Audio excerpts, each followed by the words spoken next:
Chess is one of the oldest and most recognized games in the world.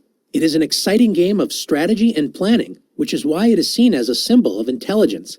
However, chess is easy to learn and can be enjoyed by anyone at any level.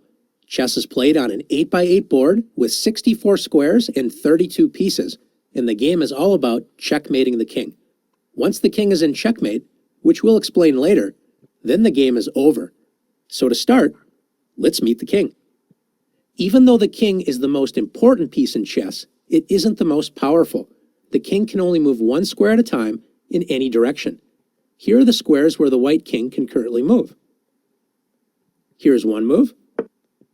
Now the king could move here, and here's another king move. In chess, both players have identical sets of pieces. You have a king, and so does your opponent.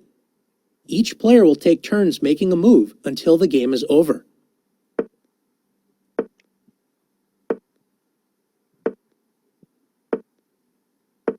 Now that you've learned how the king moves, it's your turn to practice moving the king.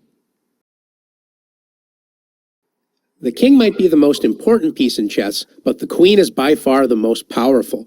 Like the king, the queen can move in any direction, forward, backward, to the sides, as well as diagonally. Unlike the king, the queen can move as far as she wants in any direction. The one thing the queen can't do is jump over other pieces. Let's look at some queen moves. In this position, the queen could go all the way up the diagonal. She could slide all the way across the board. She could now move all the way down here. Or she could make some shorter moves, like here, here, and here's another queen move. Earlier, we mentioned that the queen cannot jump over other pieces. In this position, let's say the queen wants to get to this square. Notice that the king is currently in the way of the queen. So the queen would have to move to another square first, and only then, on the next turn, could the queen move here. Now that you've learned how the queen moves, it's your turn to practice moving the queen.